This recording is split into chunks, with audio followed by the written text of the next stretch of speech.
De diciembre para acá, prácticamente te va. Hola, buen día. Bueno, hoy siguiendo con la composición tema las pieles, quería mostrarles esta pelis, que nadie la muestra ni ninguno habla de ella. Yo, bueno, esto venía así, con las mangas, pero como eran demasiado largas se las saqué porque me era incómodo, porque lo usaba mucho para trabajar. ¿Por qué hablo de este tema? Y me lo voy a sacar porque me estoy asando, pero quería mostrarles de qué está hecho. Está hecho de materiales muy nobles, muy nobles.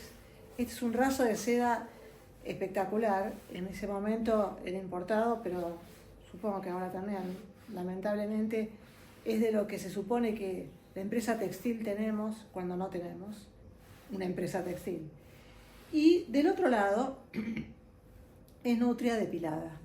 Nutria depilada y el otro son colitas de bisón. Todo esto pertenece a mi familia, digamos, como era lo común en esa época. En la época de los 60, los 70. Y ahora me voy a sacar porque me estoy asando. Y ¿por qué quiero decir esto? Porque esta historia de pieles, yo la quiero enlazar con las pieles ecológicas y las pieles ecopieles, ecocuero y todo lo demás.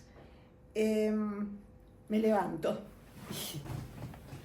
El tema básicamente, ¿por qué es que voy a esto? Yo lo que observé y lo que vengo observando desde hace mucho tiempo es como una especie, como una cultura de papel higiénico. Esa es la gran realidad.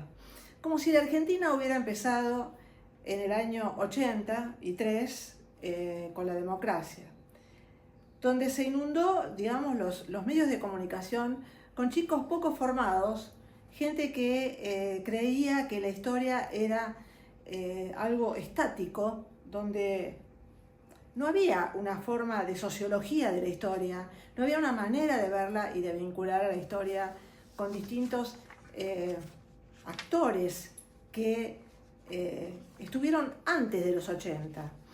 Los 70 fueron años bravos, es cierto, pero así como nos pasa a todos y a mucha gente que ha tenido circunstancias complicadas, y los 60 también, porque estuvo el Cordobazo y demás, y golpes militares, a lo que yo voy es a otra cosa, es la cultura de todos los días, la cultura del que salía a trabajar, del que festejaba un cumpleaños, una comunión, un aniversario, un cumpleaños, una boda, y que tampoco era, como muchos plantearon con el kirchnerismo, que era una época oscura, en donde la gente prácticamente parecía como una especie del eternauta permanente, o sea, una noche permanente en la historia y en la vida de la gente. Yo creo que eso es una gran equivocación.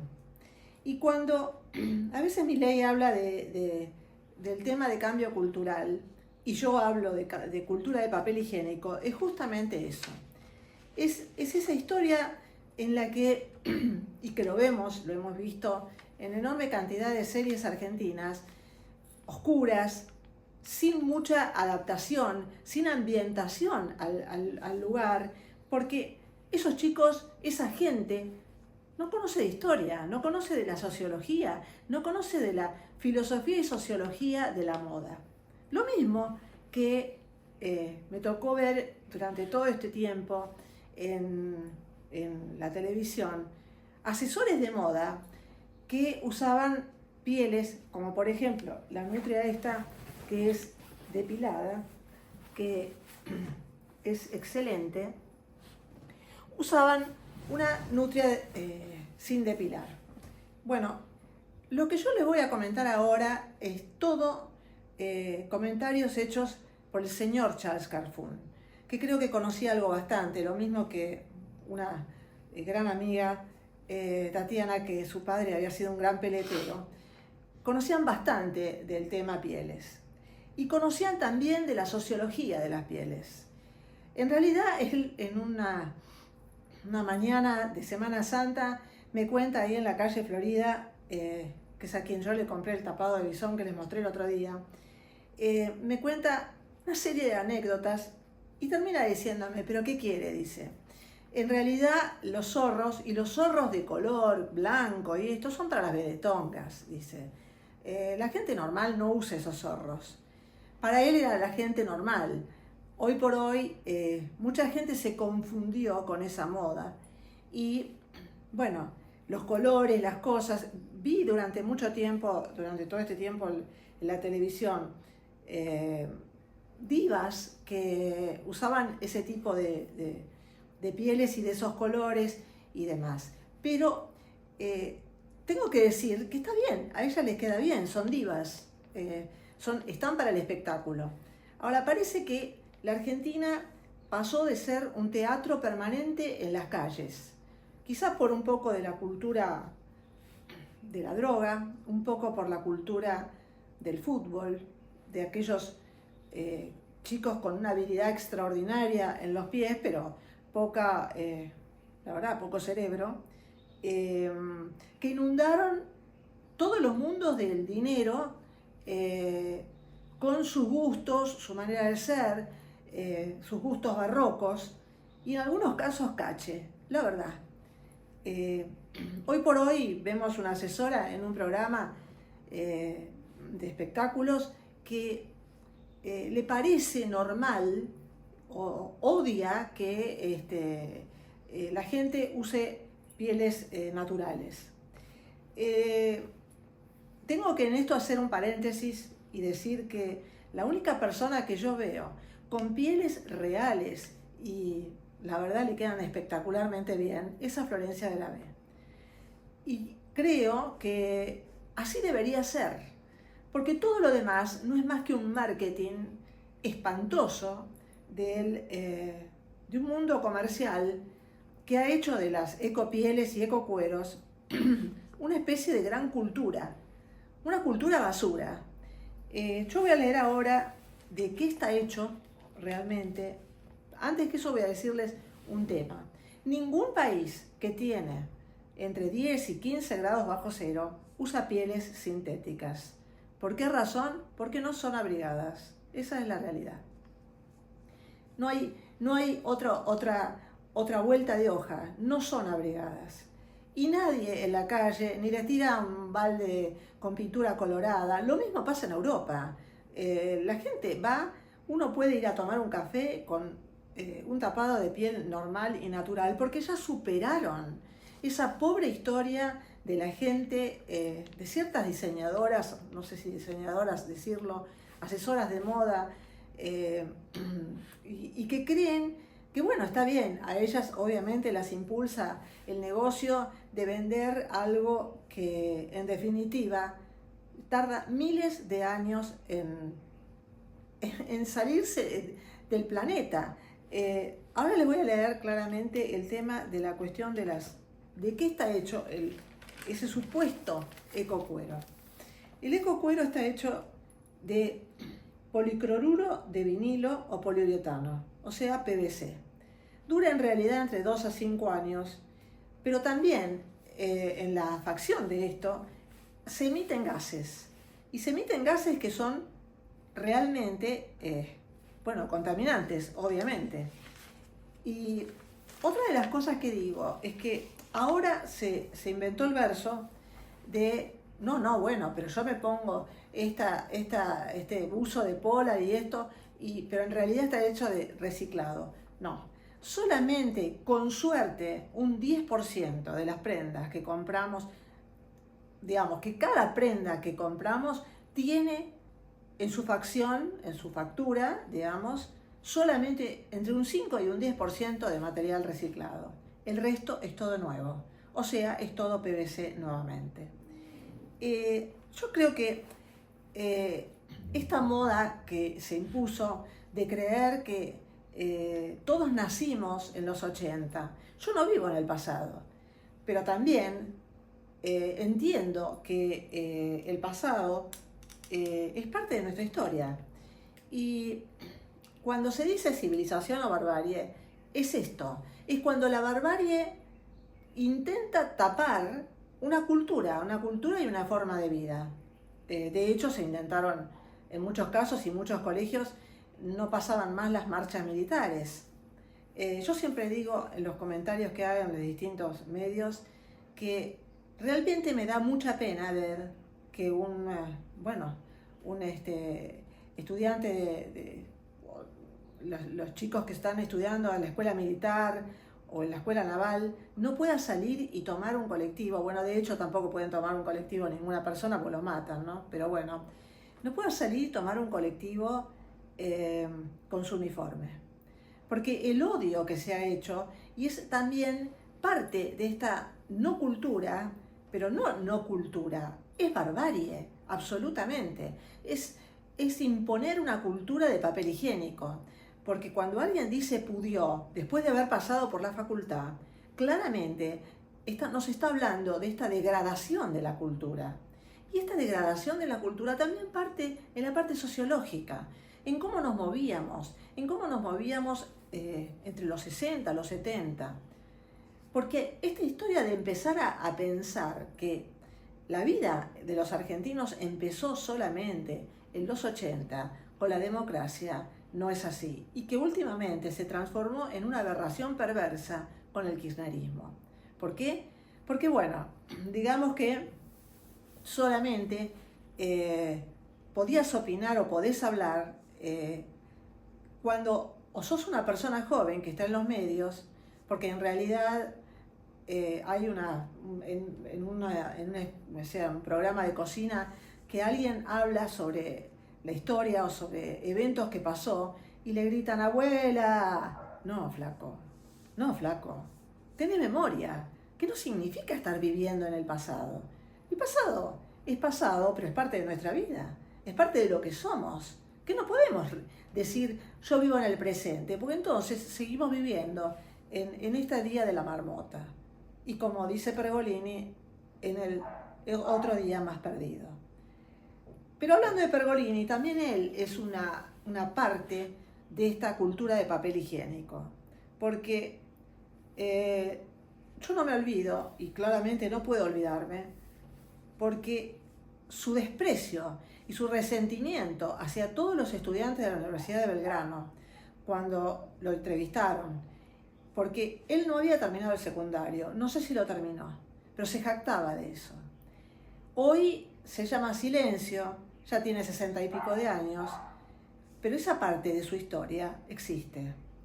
Y fue parte de esos Men in Black que antes de él y antes de los 80 eran realmente para mucha gente un empleado de funeraria quien vestía de esa manera. Yo creo que no le hizo bien al país. No le hace bien a un país que solamente cree que con ser joven es el gran valor y el baluarte de la vida. No, sos lo que sos, tenés la historia que tenés la vida que tenés. Y yo creo que, está bien que una diva use un zorro de color o haya usado un zorro de color. Y hoy, bueno, se pelean. Yo no creo por las rencillas que creemos y vemos de hoy.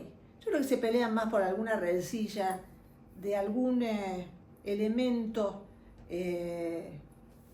más dictatorial de los 70. Pero bueno, quienes estuvimos ahí o quienes veíamos de alguna manera ese pasado, ellas no lo quieren revivir, no lo revivamos tampoco, pero parece que las peleas y los odios sí los reviven. Bueno, yo creo que para mí el tema me hizo acordar ahora cuando habló Milei en la sociedad rural, que toda esa gente es gente normal, es gente, bueno, que por ahí no está tuneada a las mujeres, que visten con ropas muy buenas, pero por ahí tienen 20, 30 años, pero que son parte de la economía de la Argentina.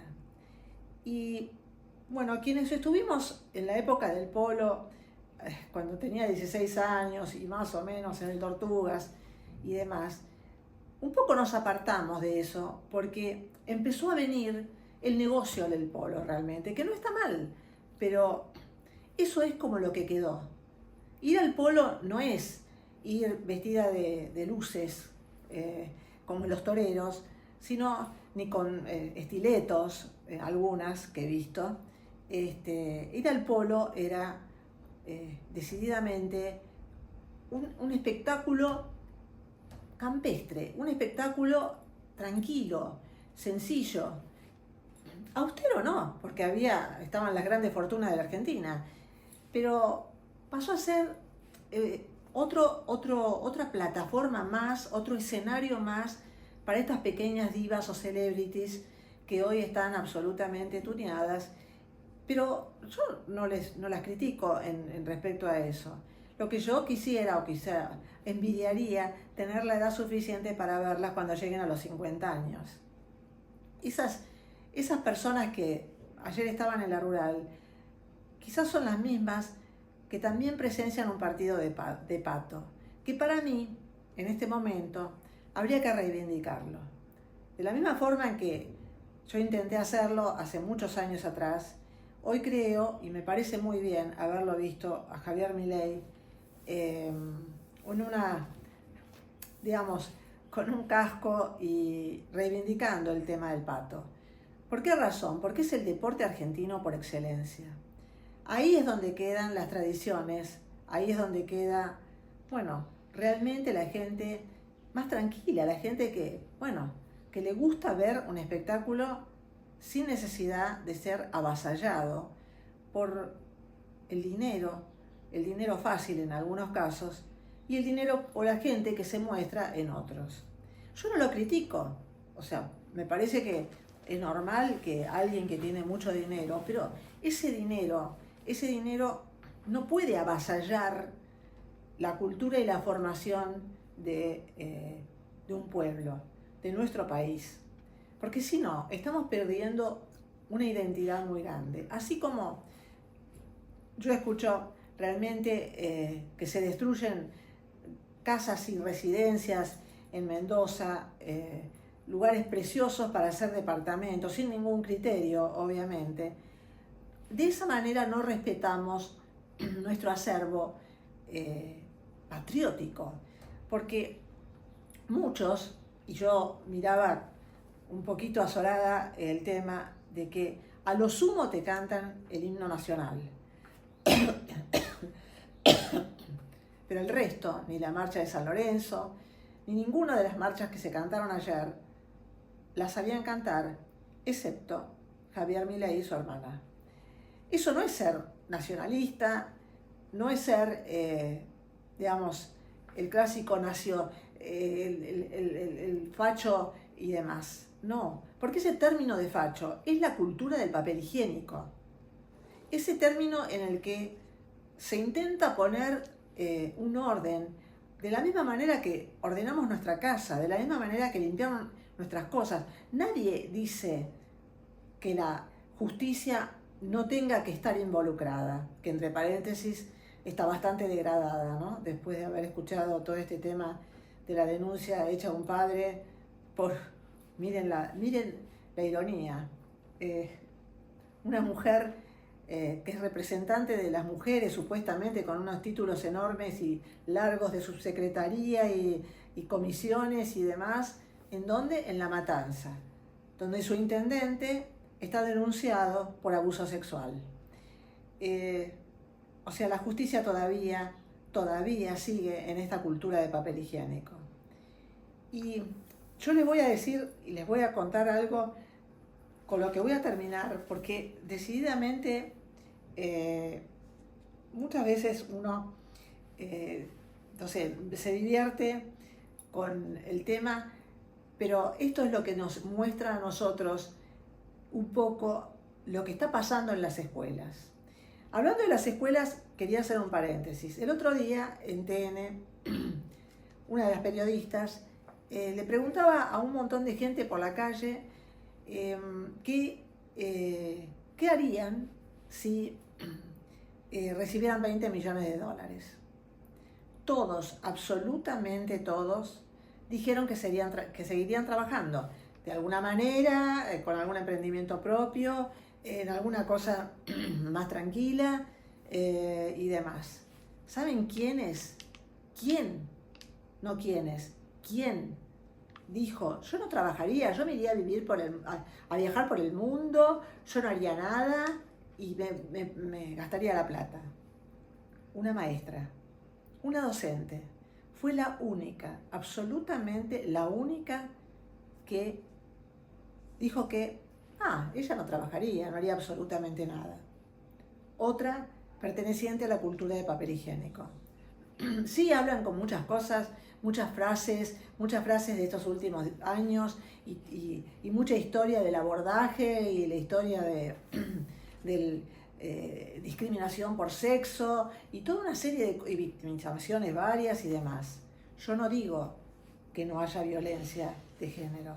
Yo lo que estoy diciendo es que ni la justicia ni la política se tienen que manejar sobre la cultura de papel higiénico.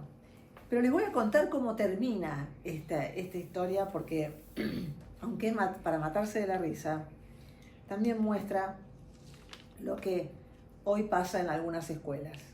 Cuando les pasaron la historia de los 3 chanchitos, a los chicos le trataron de definir y que lo explicaran con sus palabras.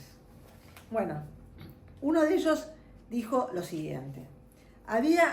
¿Se acuerdan que era el tema de que un chanchito había construido una casa en paja, el otro en un material más menos noble, digamos, y el otro que era más resistente? Terminaron todos en el más resistente. En el caso del primer chanchito, cuando empieza a soplar el zorro para tratar de comérselos, el nene dice, bueno, había un chanchito pajero, otro chanchito falopero, y el tercero, al que fueron todos, era un gran laburante, había estudiado. Eso es, por un lado, yo diría, una gran enseñanza para la maestra que les dio ese cuento. Porque en definitiva, como bruto, si hay bruto, la definición de los chicos estuvo crudísima. Pero la verdad es que el chiquito ese tenía muy claro realmente cómo iba a edificar sus cimientos, que iban a ser los más duraderos y a los que quizás tuviera que cobijar algunos fracasados estudiando. Entonces yo creo que lo último que nos puede pasar a nosotros como argentinos es olvidarnos de ese pasado. No verlo como la figurita del Villiquen, ni nada por el estilo. Verlo con toda la realidad o la crudeza que querramos verlo. Pero en definitiva, el pasado es lo que nos forma para poder seguir en este presente y ver el futuro. Yo soy una optimista permanente del futuro que quizá no vea. Del futuro que, bueno, lo tendré en mis hijos, en mis nietos.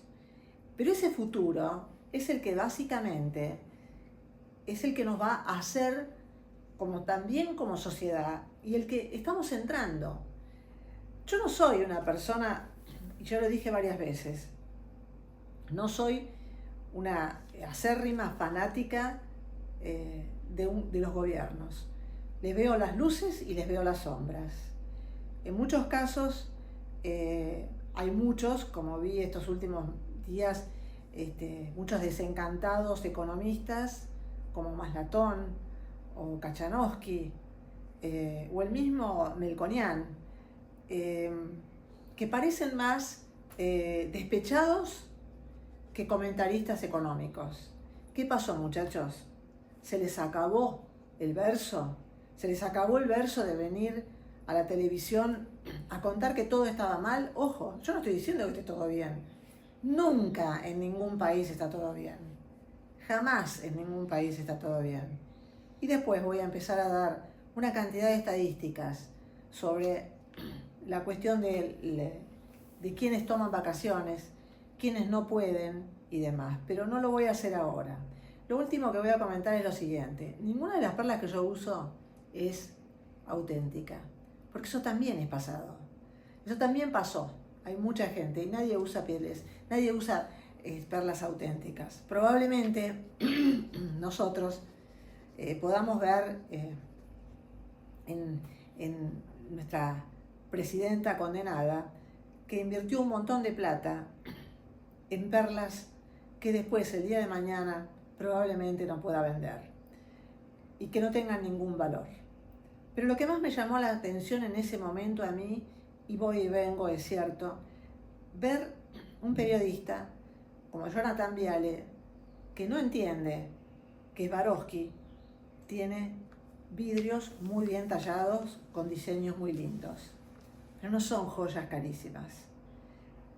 Nada más, yo no puedo decir otra cosa, lo único que digo es que no hagamos de cada día un día perdido, porque eso es no mirar la historia como nos interese verla, así de simple, porque hay un montón de situaciones, como por ejemplo a veces yo me pregunto, ¿por qué nuestras series están tan mal hechas?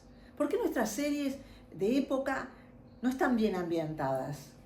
Yo amaba y amo y seguiré amando a María Luisa Bember, que era una exquisita ambientadora. ¿Y saben por qué? Porque tenía cultura, y esa es la realidad. Cuando se hace una serie de época, la verdad yo vi muy poco de la serie de los 90, pero no termina siendo una caricatura, termina siendo una parodia, porque en muchos casos muchos ambientadores han creído que con un peinado de alto y un zorro de color clarito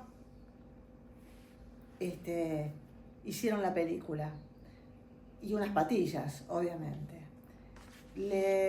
Realmente tengo que rescatarla a Griselda Siciliani en el papel de Zulema Yoma, porque es una de las pocas actrices en la Argentina que sabe hacer fonética, que es una de las cosas más difíciles que tiene un actor, interpretar la fonética, porque ponernos un disfraz, hacernos las caritas y pasarnos 2 horas haciendo claramente un papel, eso no es hacer de ese, no sé, personaje de la historia. Bueno, me digregué como buen domingo de relax, pero les deseo que lo pasen lindo y ojalá entiendan un poco a qué me refiero cuando digo cultura de papel higiénico. Chao.